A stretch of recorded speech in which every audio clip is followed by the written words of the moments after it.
Hey, what's up, guys? I think we are on. Hang on just a second, checking the audio and the video, of course. You guys there? Check testing 1 2. Whoops, I got a phone call coming in. Glad I got it on silent, and I have no idea who that is. So, if I don't know who it is, chances are I'm probably not going to answer it. How's everybody doing today? Good, I hope. What's up, Joy? J. Roy, Kathy, AJ Abbott. What's going on, guys? I can see the comments over here. You know, uh-oh. This phone, it shouldn't ring. There we go. I got the ringer off. What are the odds? I start a live stream, and out of 24 hours, and I haven't gotten a phone call in probably 2 days. The very second I start a live stream, and I'm not kidding, within the second I start the live stream, I get a phone call.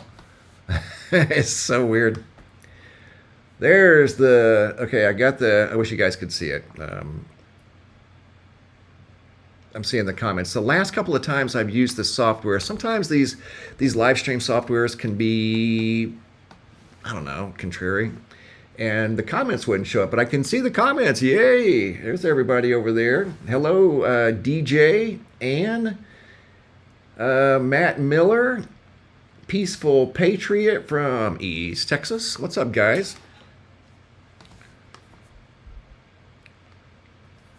Yeah, this is what we like. Cool. Let's go. And Mott, I'm working on some things. I got this picture up here I wanted to just start the live stream off with, and we'll kind of just go from here. Got various things. That ghost galaxy, if you saw that on the thumbnail, I wanted to talk about that. That's obviously an artist's rendition, but I do think at times they have interpreted this, and it's not really a galaxy. To me, it looks more like a nebula. But what we have on the screen here is definitely not a nebula, and it's definitely not a ghost galaxy. This was a real sky from a while back above Manford, Oklahoma. Are you serious right now? Francine and Mai stepped outside, and they felt like they had been transported to an alien world when they looked up in the sky and saw this. This is a real picture. This is unedited. This is not an artist's rendition. I tell you what, this is one of the weirdest skies I think I've ever seen.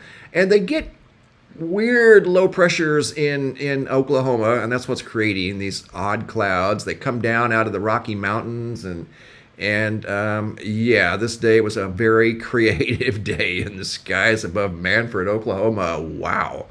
Here's another really cool photo. Just starting off sharing a couple of photos with you guys. Try to say hi to everybody. Paul Dean, Lily, Lori Smith. What's going on, guys? Glad you stopped by and joined me today. I appreciate it. Always appreciate your comments and your thoughts. Here's a photo here sent in. This was sent in by Stephen Wright, taken by Jay Carmill, and it's out of South Dakota. I want to emphasize this photo here is unedited. This is the way I received the photo. And that is wild. That is about as green as you can get. And that's a storm that went through South Dakota here recently. I don't know if that was a tornadic storm. To me, it looks like it probably would have been. But I don't know. That is one wild looking sky. Again, above the Central Plains here in the U.S. Checking out something here, guys. Hang on just a second, please. Bear with me. Oh, there we go. Okay. Now I got just trying to move the comments over here a little closer to where I can see you all. There we go. Lori Smith, Brian Carpenter. Let's talk about Green Day. No doubt. That was a green day above South Dakota. Nicholas Carlson, Deborah Bates. Just want to say hi to a few people. Kay Christensen. And then we'll talk about some interesting things. And I have some things that I want to share with you guys. I'm going to start sharing things with you guys, and I'm glad you stopped by. There's what, 600 of you here. I'm gonna let you in on some things that I've never shared with anybody before. So we may talk about it today, we may not. We'll see. I'll talk about maybe a little bit of it. It looks like, I don't know what's going on there.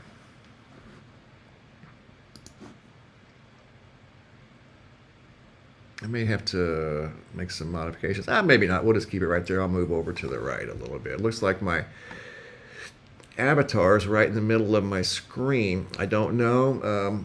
We'll worry about that later. Good day from South Carolina. Faith over fear. Pumpkin. Anyone else notice the crazy amount of alien UFO ads lately? No, I can't say that I have. A Ventura, what's up? I will say this year has been a year of a lot of UFO talk. I don't necessarily consider, even though I do mention a lot of UFO information, I share a lot of UFO videos with you guys. The reason I do is because that's what you send me. I share with you what's given to me by other people. We talk about a variety of things, like the young lady Jenny from Florida. Who would have thought that a pigeon would have went for a ride on the hood of her car like that, So we share a variety of things. Yes, a lot of things are unidentified flying object related, absolutely. But that's what you guys share with me. This is what you guys are seeing in the skies, And I find it quite fascinating, so I share these things with you guys. I'm working on, as I mentioned yesterday, some unique observations made by Nelson over in the Sahara Desert. Looks like signs of ancient life over in the Sahara Desert. Unbelievable. Really, really cool stuff. I'm still working on that because he shared a lot with me. So I'm going to share it all with you guys when I get it ready. Hello from the UK, Tony's electronic keyboard. Wendy Wallace, Archangel, Arrow in the Sky. Okay, I'll check that out, Wendy. Thank you. Is that a derecho? You know what? I don't think so. It could have been. I didn't see the radar on that day. In order for it to classify as a derecho, it has to be an organized rotating storm, very large, consistent, consecutive storm that is highly intense and highly active for 750 consecutive miles. Then they will title it a derecho, but not until then. Yes, it is very green, Betty Jo Peck, and that's unedited, by the way. I did not do anything. Here, I'll show you guys again. That is unedited. That's where I received the photo. Isn't that wild? It's the greenest one I've ever got. And I agree, Linda B. There had to have been a tornado warning that day. The few times that I've been in a tornado-warned storm, the sky had a greenish, what's the other color? Light blue, not light blue, greenish, turquoise. That's the color I'm looking for, turquoise color. Yes, it did. In fact, the first hurricane I was in, the sky was a turquoise green color as the hurricane was approaching my location in Florida, Hurricane Charlie. But yeah, so it very well could have been. Hoppy Kachina Live, Ryan O'Neill. Ohio in green means tornado. You're right. Usually it does. Hi from Slovenia. Gasper Canoni. AMG Rider. What's going on, AMG Rider? Thank you. That's very kind of you. Kind of go through some of the comments here, guys. Oh, it looks fine. Thank you. That's my moderator. My moderator is a big help. I'm looking at something, and it looks like something is in the way, but it's not, so that's good. So yeah, what I wanted to talk about in these videos, guys, I'm going to share a personal experience with you guys here in a minute. I think it's only fair that I don't know, I share these things. I've shared them with my wife. Some of these things that I'm going to share with you guys, maybe not all today. I've shared with nobody, but you know, my wife, because I know she believes me. But now I'm to the point where you guys need to know this stuff. So the information, the things that I'll share with you guys was given to me, so I'm going to give it to you, and it's all true, 100%. So I may touch on some of it today. We will see. I just want to say hi to some of you guys. I appreciate you stopping by. Thank you. Uh, Sunsaver from NHH. Watchman 1100. Good morning. Thank you for stopping by. Lorna Brumbaugh. Aloha, Lorna. Warm here in central Alberta. Kim. Hello, friends. That's my moderator. Gators Sky Exploration. What's up, guys? It's going by very fast. I'm just trying to comment on some of the ones. I'm trying to hold it, slow it down just a little bit.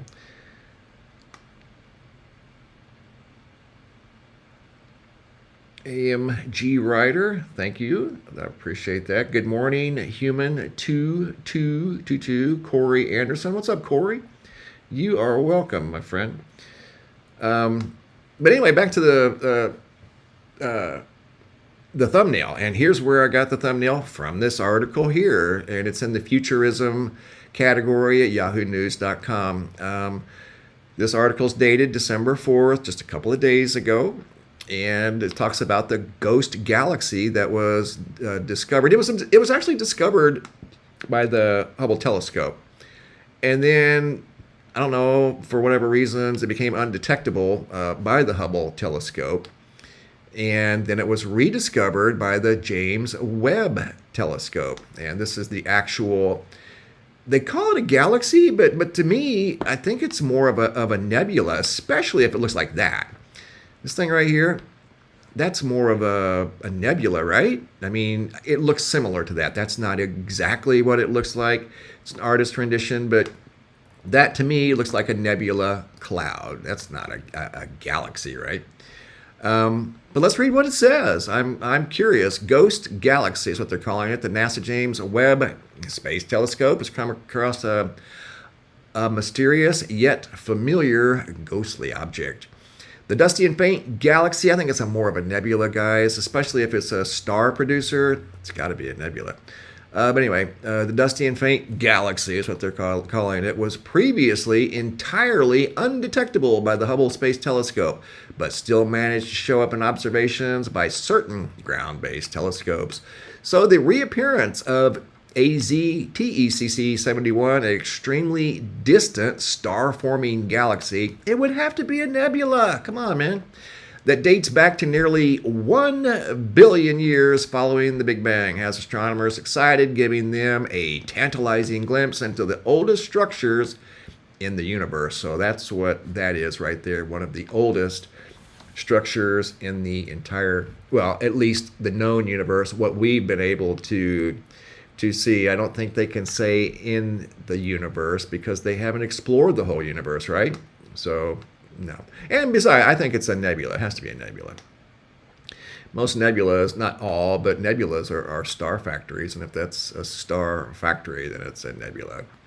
I think everything starts out as a star, to be honest. I think everything is formed as some sort of a star, whether it be a white dwarf, a brown dwarf, there's red dwarfs. I think everything starts out as a star. It may evolve into what we know as a planet. It may evolve into what we know as a gas giant. But look at Jupiter. Jupiter and Saturn, and I'm just talking here, this is just stuff that I think about from time to time. Don't you think it makes more sense, especially since Jupiter has 70 orbitals, 70 moons, they call them moons. Jupiter was probably, at one time, an active solar system, and Jupiter was probably the central star, the parent star of that solar system. To me, that's how I view Jupiter. Jupiter is would it be considered a mini solar system? That's what I consider it, absolutely. And Saturn. I just think they exhausted all of their fuel. We view them as gas giants, you know. I think they were once stars and they were active solar systems, and they simply exhausted all of their fuel. But back to the ghost. I guess galaxy. We'll go with it. To me, it's a nebula. While combing through the data, astronomers attempted to hunt down the AZTECC 71, which was too faint to be spotted by the Hubble, but showed up as a blob of dust emissions by the James Clerk Maxwell telescope in Hawaii. That would be up on Mount. It's up on one of the tall volcanoes. That's one of the best seats in the house right there. One of the volcanoes on the Big Island of Hawaii.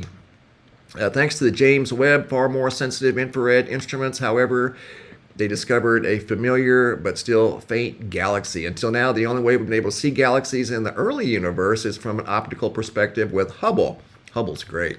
McKinney said in a statement, that means our understanding of the history of galaxy evolution is biased because we're only seeing the unobscured, less dusty galaxies. The James Webb can pierce the thickest of dusty veils, per McKinney, which could change the way we understand the early universe and perhaps unveil countless other galaxies like the ghost galaxy that they call this here.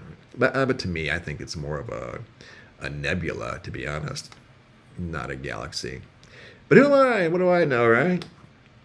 The Hubble has broken down again. The Hubble's been in action for many, many years. That's what happened to the Kepler telescope.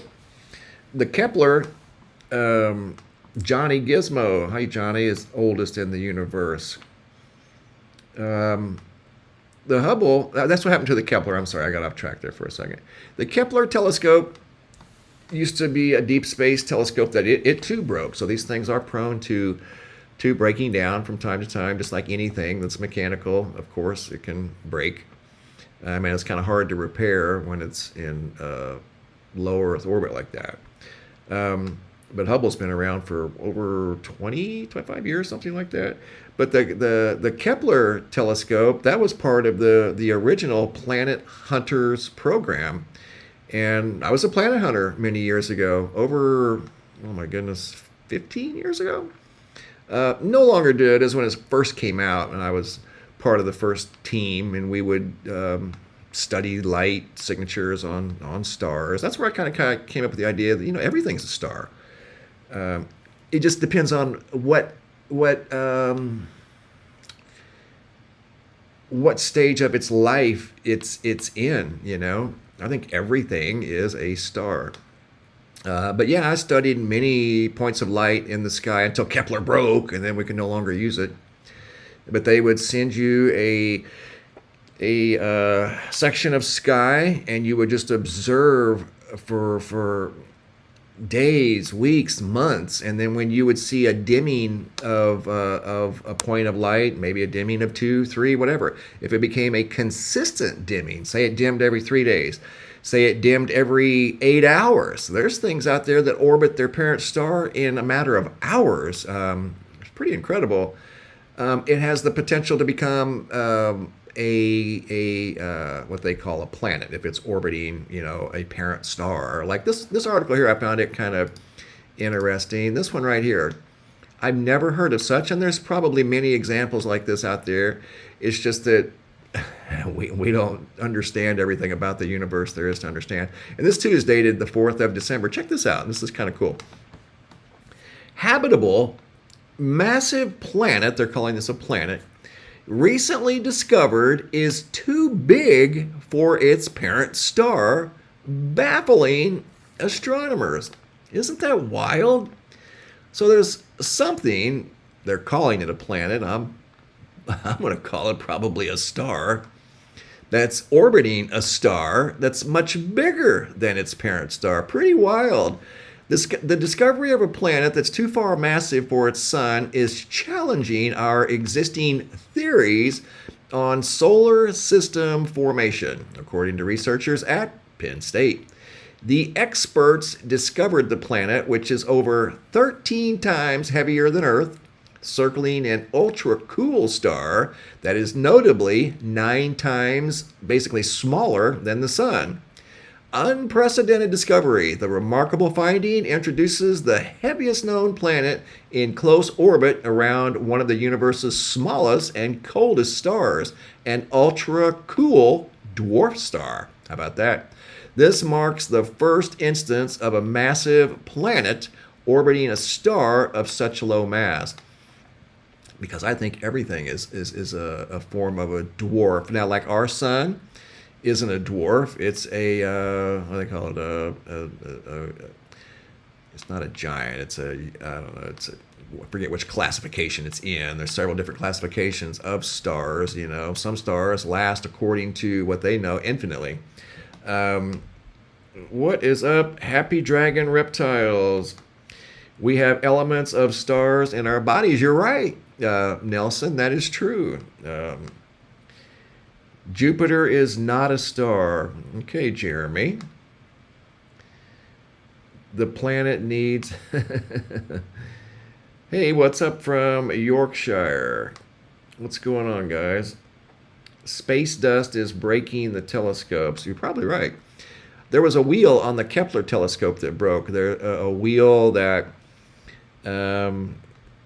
rotated the telescope, and they could move it from one section of sky to another. There was a wheel inside the housing that broke, and they could no longer maneuver it. You know, it was stuck on one point of the sky. So, yeah, the Kepler, that was many years ago.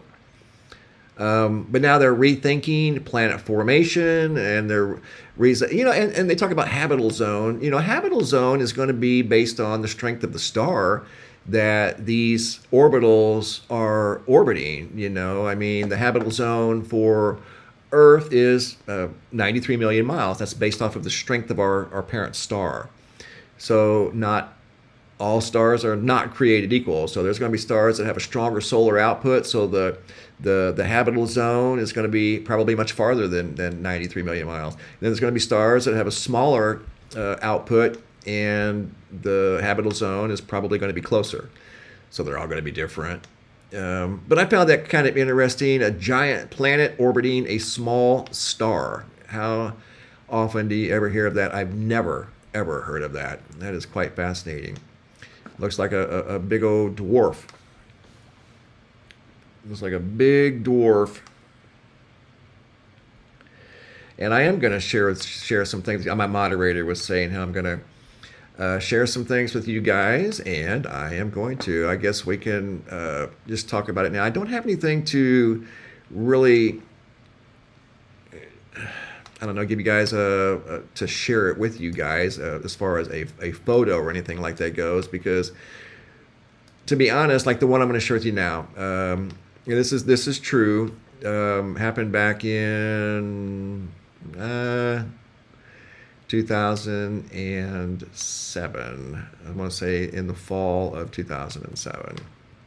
This was pre-iPhone for me. I didn't have an iPhone then. I just had a flip phone, and I used to go outside and drink coffee early in the morning. And at the house we lived in at that particular time, and this is a true story, by the way. You can't make this stuff up. I wouldn't even begin to know how to make this stuff up. But anyway, I would go outside and drink coffee and just look at the sky. The sky's normally clear out here, and we had a decent view of the night and early morning sky. Well, I'm sitting outside one morning, and my moderator knows which story. And again, this is a 100% true story I'm going to share with you guys. This occurred at around 5 to 5:15 in the morning. And again, I'm just sitting outside in a chair on the patio, and I took my first cup of coffee outside. I usually have maybe 2 a day, that's it. And I just sat down in the chair, and I had my chair on the patio facing the south sky, because that was the best view. I could see the southeast, south, and southwest. Had a really nice view of the sky there. So anyway, I'd been sitting there for about 5 minutes, maybe 10 tops. not looking for anything and not thinking about anything in particular. Keep in mind, I hadn't been up very long. So I didn't really have time to be sitting there thinking about too much. I'm still waking up, but taking a couple of sips of coffee, and I'm just sitting there, and I noticed out of the corner of my eye a light.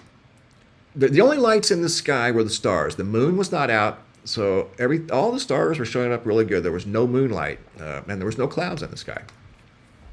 Again, around 5:15 in the morning, and I see off to my right, because I'm facing south, in the southwestern sky, pretty good ways away.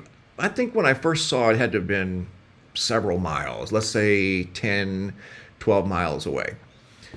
I saw a point of light. I just assumed it was an airplane, even though in that direction, I don't normally recall seeing airplanes because that's not a flight path airplanes would typically take to go to Phoenix Sky Harbor. There was a small municipal airport in between me and that point of light I was seeing. So I just assumed that it was a small plane going to the municipal airport. But again, it was coming from the southwest, which is an odd point of travel. Planes don't usually travel from where I was at from the southwest, but I still didn't give it much thought. Keep in mind, it's like 5:15 in the morning. I'm just sipping on coffee, not thinking about anything in particular.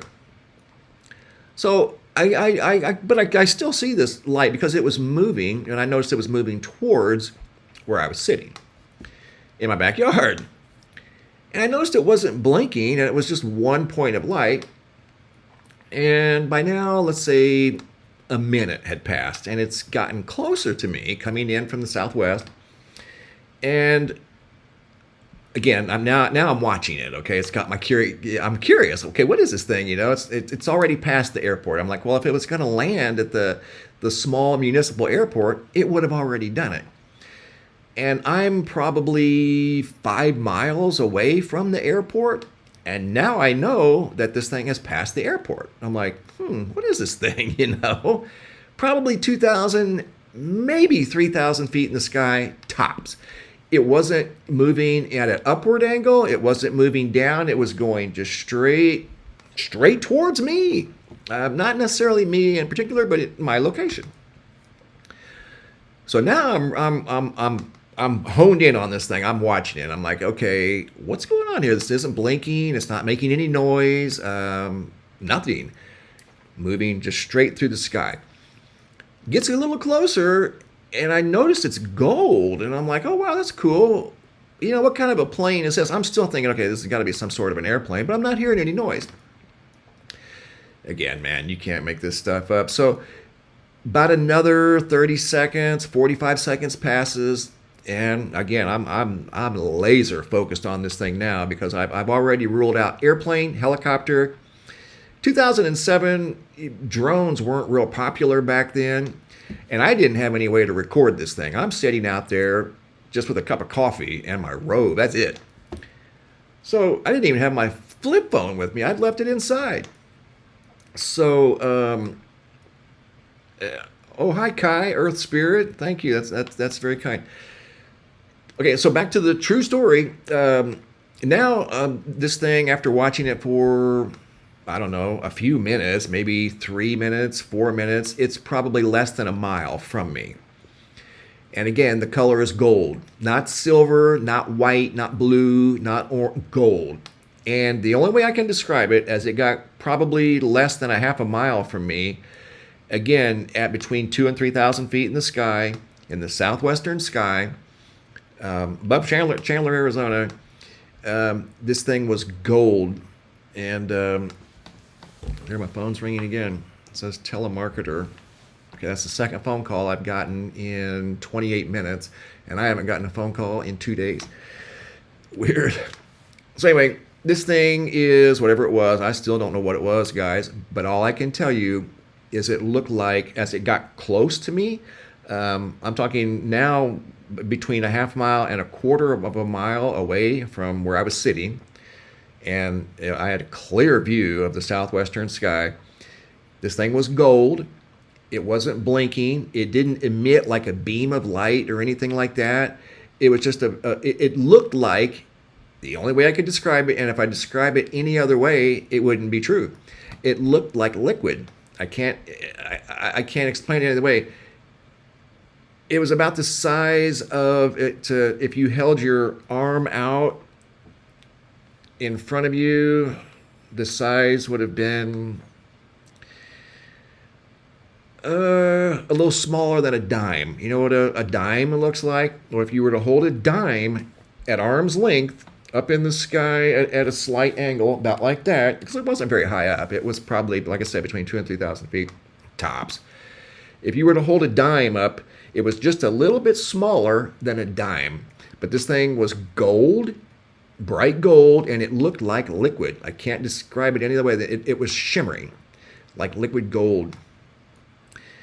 Came closer, got probably less than a quarter mile from my location, and it appeared to stop.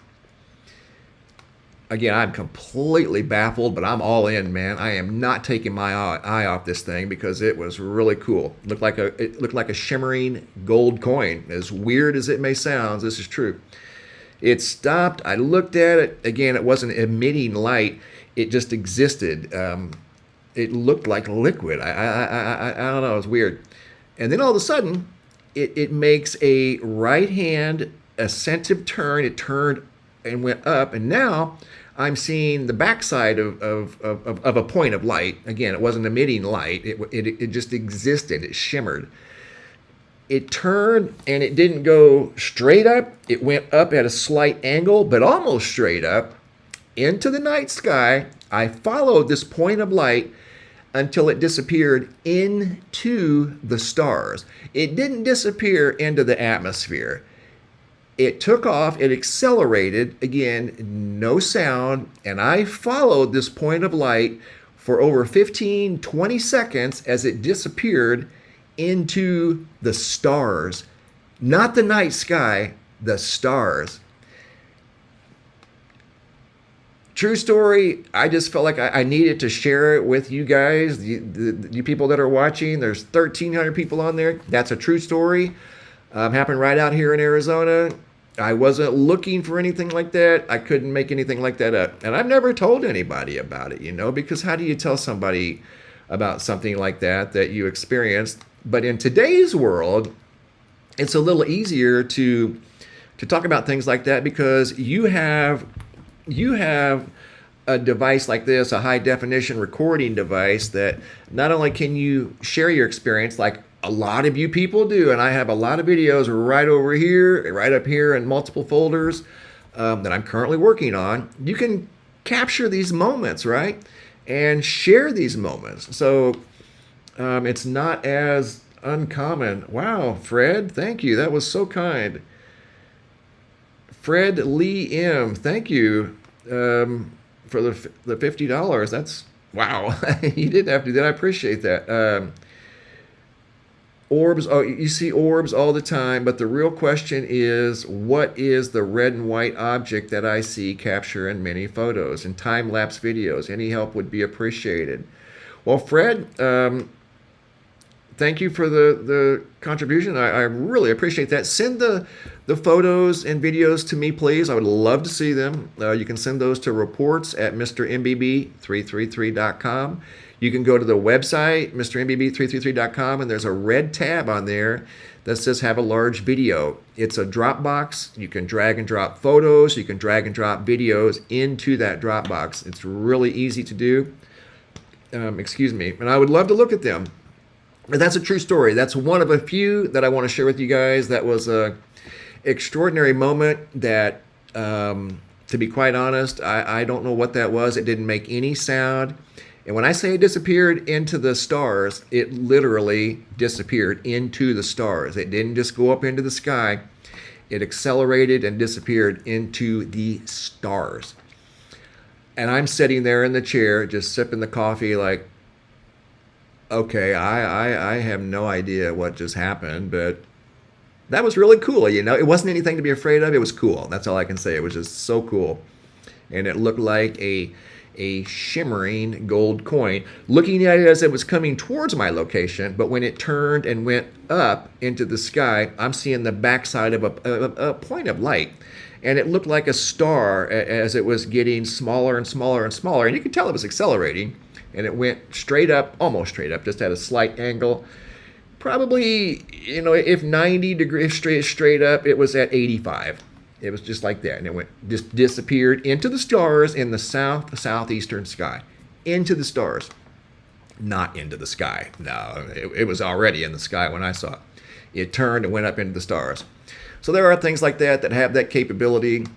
What they are, where they came from, I have no idea, but it was really neat. Really neat, and I'll share some more with you guys. But again, this was pre iPhone, but I get a lot of really good videos from you guys that are challenging to interpret. But even though I've had experiences like that, and I know that you guys are seeing things in the sky, you're not looking for it. I wasn't looking for that either. I'm sitting outside drinking a cup of coffee, minding my own business, man. I wasn't thinking of anything. Are you kidding me? A shimmering gold coin that looked like liquid? Come on. That's what it looked like. So there are things like that out there. Where they came from, where it went, your guess is as good as mine. And that was at like between 5 and 5:30 in the morning. So it was very early, clear, crystal clear day. Morning. There were no clouds anywhere in the sky, and no airplanes or anything like that in the sky. So it was really neat. And like I said, it was pre-drone. In 2007, people really weren't even talking about drones, I don't know. But it didn't look like anything I'd ever seen on TV, on YouTube, anywhere. And I've never seen anything like it since. So pretty cool, whatever it was. And I know when you guys send me things, I've got the Dropbox right over there behind me. I got some cool videos today. I am not surprised by too much of anything that comes through there, because I too, and I wasn't looking. I've never, ever once sat outside and looked, and other than this comet I'm looking for in the northern sky. Yes, I'm looking for a comet in the sky because I know it's there, but I've never once went out and looked for anything like that. It just shows up when you least expect it. Acadian Joe. How you doing, Joe? Thank you. I appreciate that. Joe's a blue star, remember? So yeah, that's a story I'll share today. That's a true story. Just know that that's one of a few that I'm going to share with you guys here in the coming days, and I'll share them on live streams.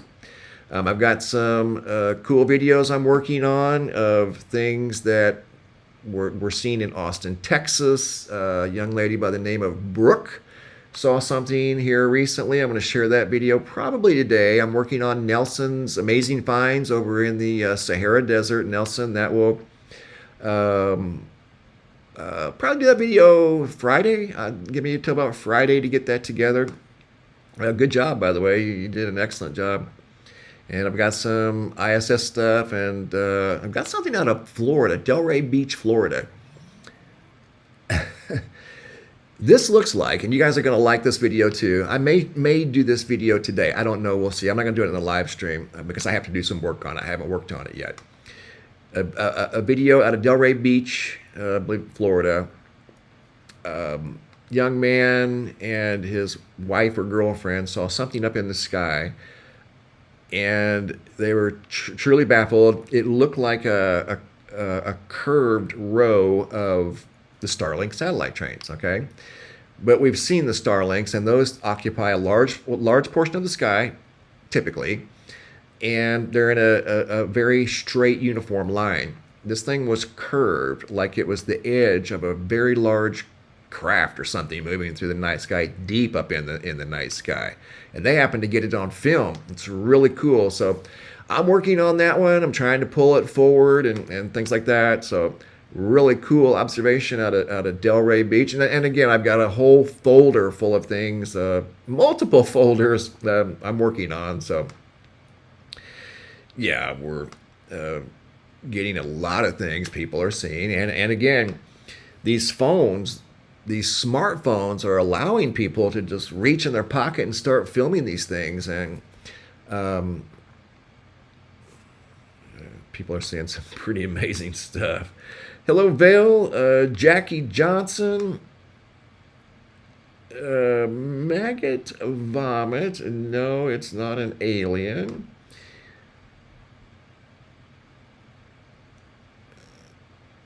Saturn is losing its rings. The rings are ice and dust, so that wouldn't surprise me. Like the what do they call it? The giant red storm on Jupiter is disappearing. You know, that was probably part of its original fuel. We just know Jupiter as a gas giant. We don't know the whole life history of Jupiter and all the orbitals around Jupiter. We know what we know from the last couple hundred years. I think Galileo is the one that first started hanging out around Jupiter.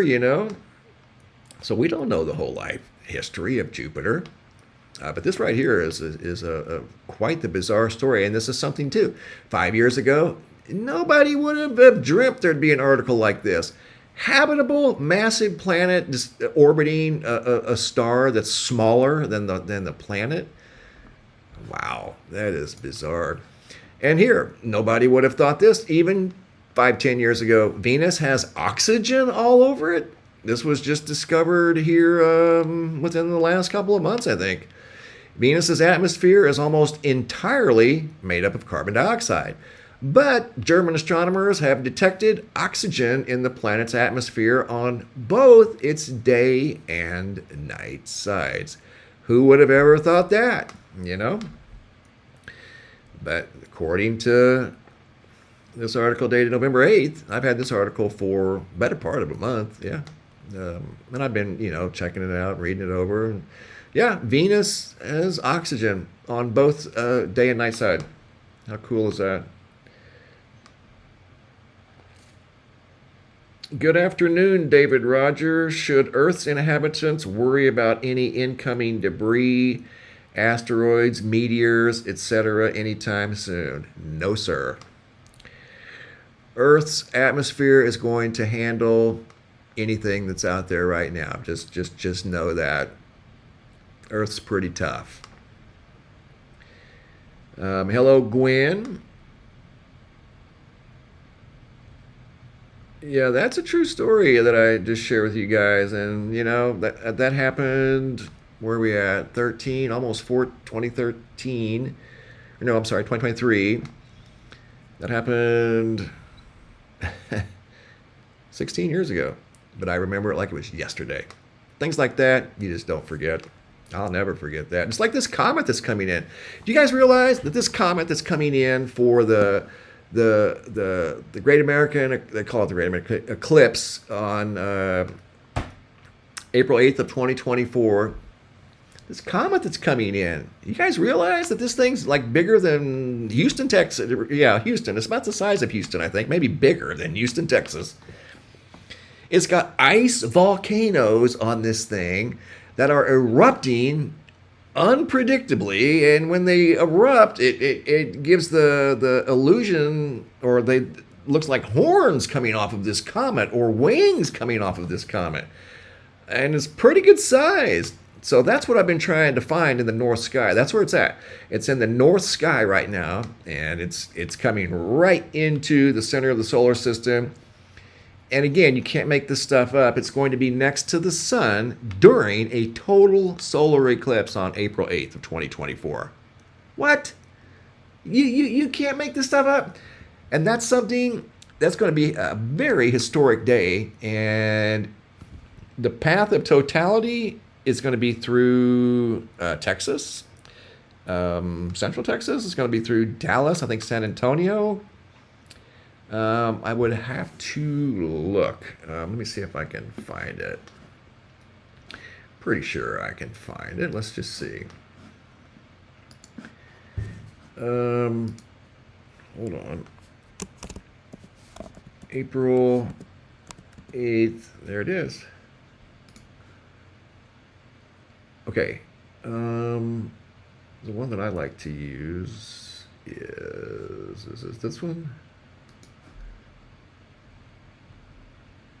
Yeah. Okay.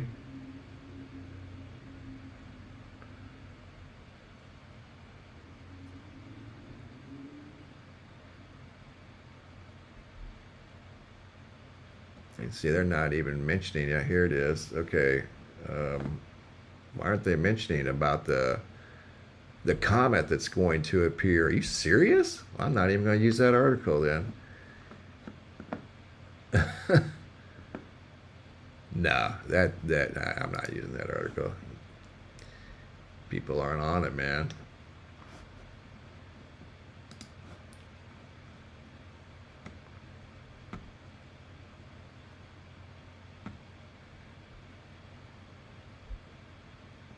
Okay, well, you can Google it. Just Google April 8th total solar eclipse. I guess I can show you the path of the eclipse. I just can't imagine, can't believe these people aren't talking about the comet that's going to appear. It's a big deal, man. Here we go.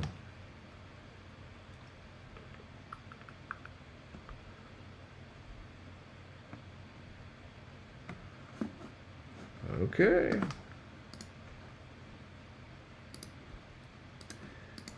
I think it's a big deal. I really do. I think it is really. Here it is. I think it's really cool. Okay, here is the path of the comet. Or not, well, you're going to see a comet on this day if you're in the path of totality. But the total solar eclipse of April 8th of 2024 over Mexico, the USA, and Canada. And here it comes. It's entering the west coast of the total path of totality is going through Mexico. And it's going to start at what time? Well, it's going to be in different time zones, but 12:19 p.m., right around noon. And it's showing you the path right here going through. It's going to go right through Texas. And if you're in the path of totality, you're going to see a comet that's going to look like a star, quite possibly with wings, in broad daylight. Are you kidding me? Yeah, this thing's big too. It's a good sized comet. And it's got ice volcanoes. Now it's in the state of Texas, and it's showing you the path of totality. Let me pause it right here if I can. Can I pause this thing? Yeah. Right there, you can see the path of totality in the Waco, Texas. Here's some other areas that are in the path of totality in Texas. Hubbard, Texas, Corsicana, Dallas, Fort Worth, Plano, Frisco, right in the center of the path of totality. I mean, you're going to have a front row seat to a true historic event. Here's what it's going to look like right here. Right there. And you're going to be able to look up in the sky right here and see a comet, quite possibly, that looks like a small planet with wings. Are you kidding me? That is going to be so wild. Here's the path again. It's going to start down here, the path of totality. It's going to be visible as far as the total eclipse goes down here in southwestern Mexico near Monterrey. But Monterrey is not in the 100% path of totality. But you can see San Antonio's right on the edge. At 1:35 p.m., Austin, Texas is in the path of totality. So San Antonio for all intents and purposes. Waco, Dallas, Fort Worth, Tyler, Texas, Plano, Texas, up into Arkansas, right through the middle of Arkansas, southeastern Missouri, southeastern Illinois, right through the middle of Indiana, basically, through northwestern Ohio and parts of central Ohio, Dayton, Ohio, Cincinnati, you're going to be right on the edge. Indianapolis, you're going to be right in the middle. You're going to have a front row seat to the total solar eclipse. Check it out. Detroit, right on the edge. Cleveland, right in the middle. Buffalo, Toronto, right on the edge. Buffalo, New York, right in the middle. Rochester, New York, right in the middle. Burlington, New York, right in the middle. Montreal, you're going to be in the middle of the path of totality. And it's going to go through Maine, right through the center of Maine. Bangor, Maine is going to be right on the edge, going up through New Brunswick and then out into St. John's, up into Newfoundland, right on the edge, but it's going to go right through the middle of Newfoundland. So there is going to be a span of over 3,000 miles of 100% visibility through Mexico, the USA, and Canada on April 8th of 2024, the total solar eclipse. That is going to be quite the sky spectacle. No kidding. Totality over the United States. Here we go. Texas, Oklahoma, Arkansas, Missouri. We just looked at all of these. Kentucky, Illinois, Indiana, Ohio, Pennsylvania, New York, Vermont, New Hampshire, and of course, Maine. How about that? So that is going to be... And guys, I'm going to try to pull it off. I don't know. I've been waiting to tell you guys, but I just will share it with you now. I'm going to be in the path of totality somewhere. And I'm going to do a live stream in the path of totality somewhere. Whether it's Maine, whether it's Cleveland, we'll see. There's a lot of places to choose from. But I'm going to, maybe Newfoundland. I don't know. We'll see. Oklahoma, any place you see in here. But we're going to do a live stream of the total solar eclipse and the bright comet. As day turns to night, at high noon, a bright star is going to appear in the sky. So it's going to kind of steal the show for a second, you know, of the great total solar eclipse. You're going to see a comet in the daytime sky. You could see it in Illinois, Missouri, Arkansas, Kentucky. There's the path right there. So, yeah, we're going to do a live stream on that day. I'm going to record it and do a live stream to share with you guys of the eclipse of April 8th of 2024. So look forward to that. 123 days, 21 hours, and 13 minutes. Yeah. So looking forward to it. There was one October 14th. It was an annular solar eclipse. This is a total solar eclipse with a comet. Right on, man. So should be quite the sky spectacle. And then here you can see the eclipse going up through Canada, Quebec, Ontario, New York, Vermont. Path of 100% visibility clear up into Maine. Again, Newfoundland, New Brunswick. Really cool. Really cool. So, yeah, Nova Scotia, Prince Edward Island, and then up into, I want to say, Newfoundland, right? Yeah, Newfoundland and Labrador. And then out over the Pacific, the Atlantic Ocean, and then across the North Atlantic. But there's what you'll see. So should be a fascinating moment in time. I mean, what are the odds that a comet that's been traveling for thousands of years is going to appear in the sky of Earth during a very specific moment in time with regard to our moon and sun and the Earth and our view of the moon and sun and the Earth. This is going to appear in the sky. I mean, you can't make this stuff up. So we're going to be in the path of totality somewhere, guys, doing a live stream from one of these locations, one of these many locations you see right here. Somewhere in this path, we're going to be doing a live stream on April 8th, bringing you this very historic day.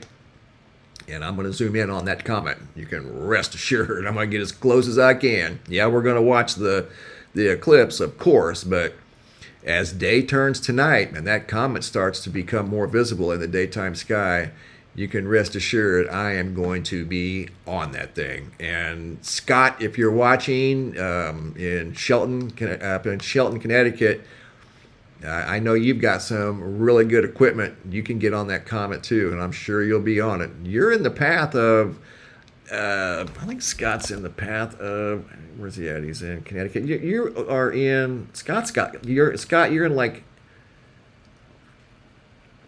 90% totality, so you'll be able to see the comet easy.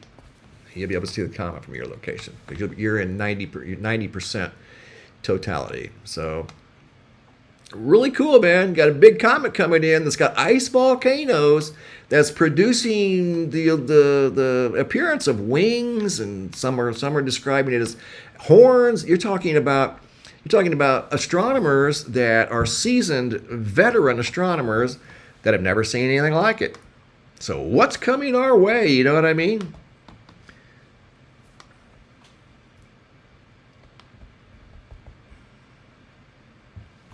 Okay, there we go.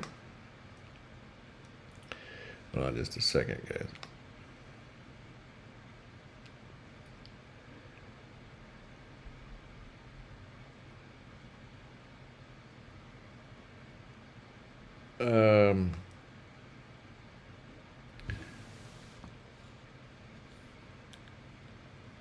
I guess there's another live stream that I'm only doing one live stream today, guys. I don't know why it's showing two. That's why when you saw me at the beginning of this live stream, if you were with me from the very beginning, 56 minutes ago, that's why you saw me looking. I'm looking for the comments. I'm kind of looking at this software because sometimes this software has a mind of its own. And apparently it's showing that I have another live stream going. How can I do two live streams at once? You see what I mean?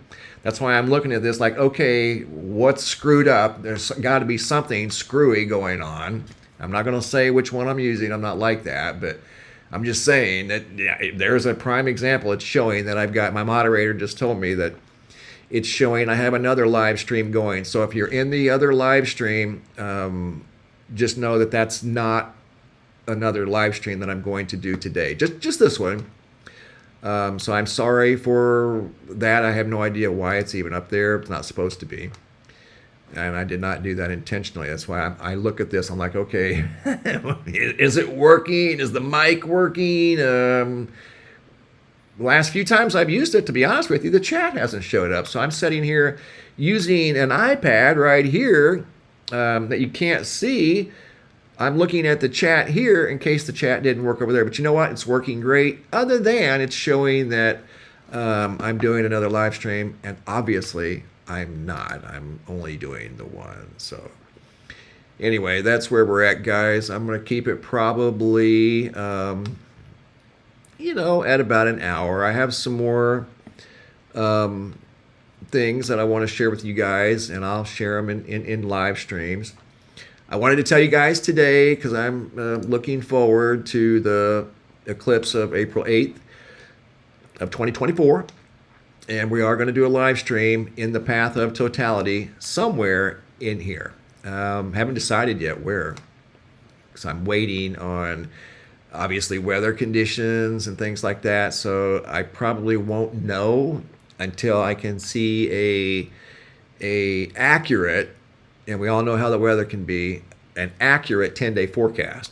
And then we'll kind of start making arrangements. But I don't want to go someplace. If I pick someplace now, if I were to pick someplace now, chances are Murphy's Law is going to come into play, and it will be rainy and cloudy in that location. So I'm not going to pick anywhere until it gets closer to the date and we know what the weather conditions are going to be. So I want a clear day. This is a big day, so we want clear skies, no clouds. You know what? Even if there's a couple clouds, that's not really a big deal as long as they're moving fast. We just can't have full cloud cover and rain, so that's why I'm holding off on picking a location. But as you can see by the map here on the screen, there's several places to choose from. So, and a lot of you watching may be in the path of totality. And even if you're not in the path of totality, you're in some degree, if you're in Mexico, North America, that would be United States and Canada. Well, this is all North America, but I'm just saying, yeah, I mean, if you're in, let's say, for instance, St. Paul, Minnesota, you are going to be in the 75 to 80% range. So it's going to look something like that.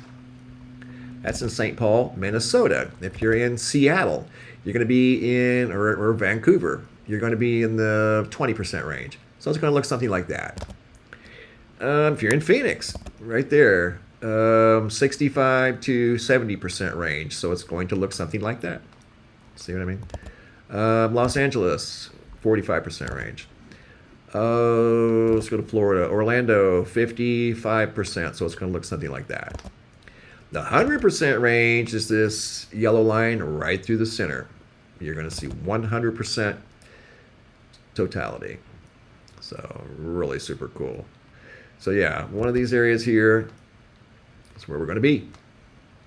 Got to have a good connection, you know, obviously with the live stream, and I'm going to be recording the event. So I'm going to have multiple tripods going. I'm going to be doing a live and recording it at the same time. So I can't wait to see that comet, man. I'm trying to find the comet right now in the nighttime sky, and I'll get it dialed in. I haven't got it yet, but trust me, I'm working on it. Donna Brown, is Lawton, Oklahoma in the path? Let's look. Donna, I just saw your comment, so let's check and see. That's a good question. Lawton, Oklahoma. Well, it looks like Oklahoma is going to have a good view. You're going to be in the 95 to 90% range. Parts of where are we at? Yeah, there we go. Southeastern Oklahoma, right down there, is going to be in the 100% range. But it doesn't look like Lawton is going to be in the 100%, but you're going to be in the 90-95% range, so you're going to see that. So that's still a very good view. If you want to drive to southeastern Oklahoma, right down in there, you'll have 100% totality in Lawton, Oklahoma. Or, I'm sorry, in southeastern Oklahoma. Lawton, Oklahoma, probably 90 to 95%. Vermont, let's see. Vermont, yeah, it's going right through Vermont, right?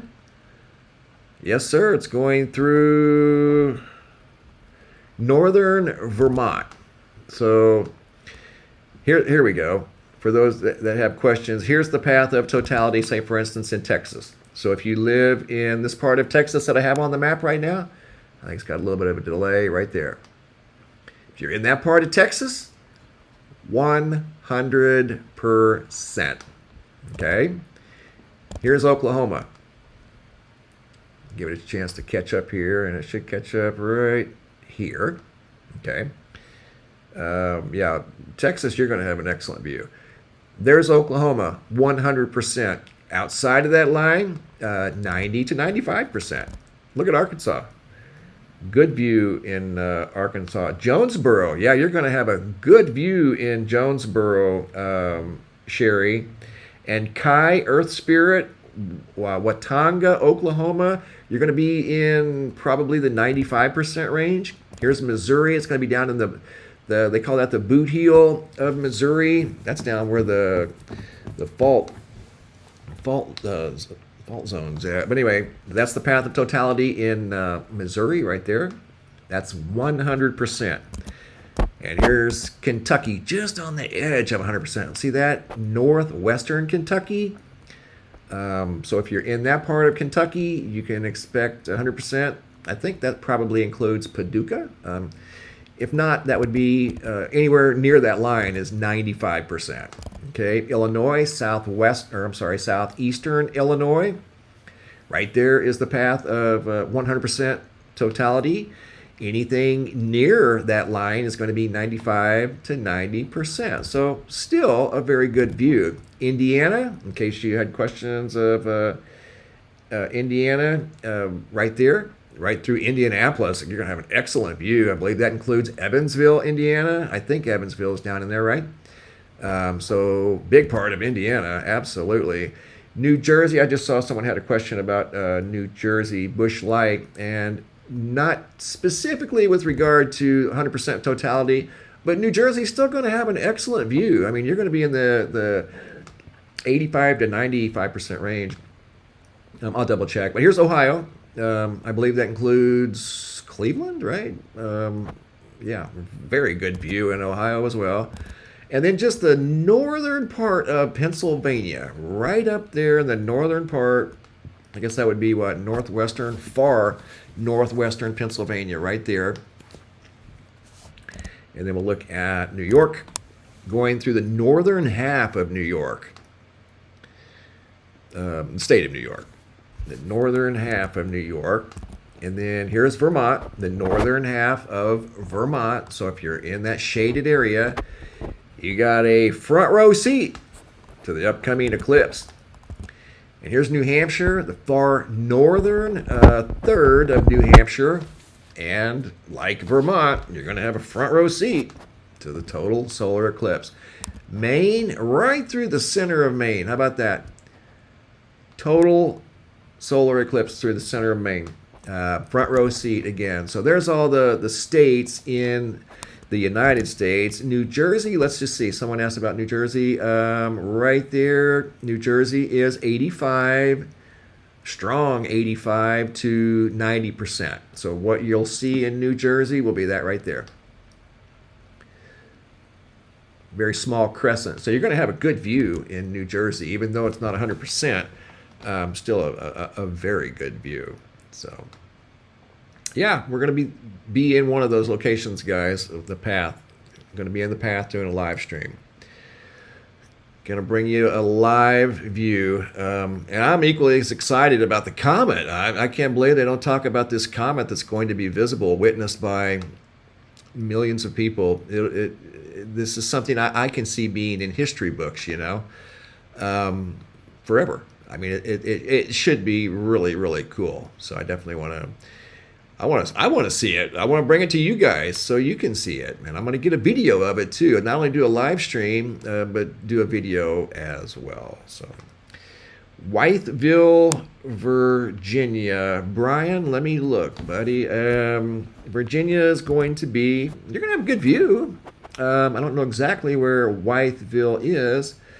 I see Norfolk, I see Richmond. You're going to be in the 80 to 90% range right there. That's not bad at all, you know. So you're going to have a pretty good view. The UK, it's not showing on this map in the UK. Hold on just a second. It's going through Newfoundland. I don't think it's going to be visible in the UK. I don't think it's going to be visible in the UK. It's going to be outside of the alignment by the time, you know, it's just not going to be visible in the UK. Primarily in Mexico, United States, and Canada. But you can watch the live stream. I'm going to try to bring you guys, I'm going to do my very best to bring you guys a live stream of this rare event. I know total eclipses aren't necessarily rare. They don't happen all the time. So in that regard, yeah, they're kind of rare. But to have one visited by a ancient time traveler, aka a comet, and not just any ordinary comet, a comet bigger than Houston, Texas, that is loaded with ice volcanoes. I mean, this is like a script for a movie, but it's real. Like the story I told you earlier that happened to me back in 2007 about the shimmering, what looked like a gold coin in the sky. That was real too. So yeah, that was very real, guys. So as far as I can go with it, though, I can only speculate. I can't even speculate what that was. I don't know. All I know is I saw it. But anyway, looking forward to the eclipse. I'm going to bring it to you live from one of these locations. Again, it's 123 days away. So I can't get an accurate weather forecast 123 days out. So I'm going to wait until I see the area that's going to have the best weather. And whoever's got the best weather, that's where we're going. Okay. All right, guys. Well, I hope you've... Ancient time traveler, divine sublime. Yes, man, it is an ancient time traveler. You bet it is. It is an ancient time traveler by the very definition. You know it. Larchmont, New York. I don't know where that's at specifically, but New York is overall going to have a pretty good view. I mean, the northern half of New York State's going to be in the path of totality. The southern half of the state of New York is going to be in the 95 to 90% range. So New York, you're going to have a pretty good view overall. Ithaca, you're going to be in the 95% range. See there? Albany, 95%. Syracuse, in the path of totality. Rochester, in the path of totality. Buffalo, in the path of totality. So yeah, a lot of you guys are going to have front row seats. That's good. And where I'm at out here in Phoenix, I have a good view. It's just not great. You know what I mean? I'm in the 60 to 65% range. So if I can just travel a few hundred miles to get into the 100%, I'm going to do it. It just depends on the weather. That's all. So look forward to that, guys. 123 days away and counting. 123 days, 20 hours, and 55 minutes. So once again, the James Webb spots a strange, ghostly object that's reappearing. It was lost for a while. The Hubble Space Telescope had a visual on it. This is an artist's rendition. I guess at times when it wasn't, or when it was maybe a little dustier, it had that type of appearance. That's what it looks like now from SciTech Daily. That's where this came from. I quite honestly, I humbly say that it's more of a nebula. Nebulas are more of like the dusty cloud type things. I wouldn't necessarily call that a galaxy, but I'm not a college professor, so we'll go with galaxy. All right, cool. Well, listen, guys, thanks for stopping by. Yeah, 100% Ring of Fire is going to be epic. Pat, Medic, Jan, yes, 100%. I'm in Massachusetts. Come visit. Might come to Massachusetts. You never know. Wherever the path of totality is 100% and there's no clouds, going to be there. Okay? But it's just way too early to tell right now. I mean, it could be, I can't go where it's raining or cloudy. It defeats the whole purpose. So somewhere in here where the weather is spectacular, because we're going to have a spectacular sky event, that's going to be one to, wow, it'll be in the history books for real, guys.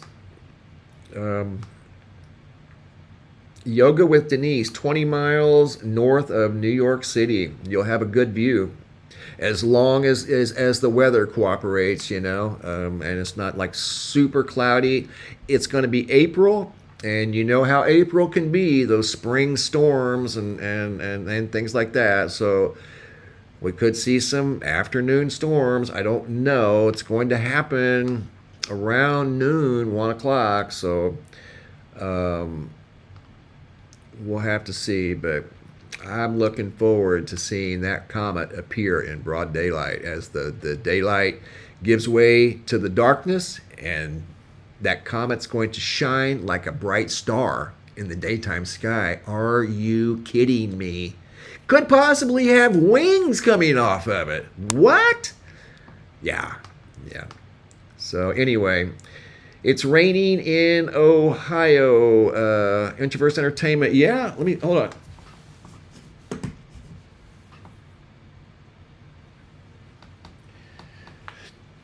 I keep the weather on over there all day long. I use weather.co.edu. I keep it on all day long right there. I know you can't see it, but I have the weather going. And yeah, I do see rain moving into Ohio.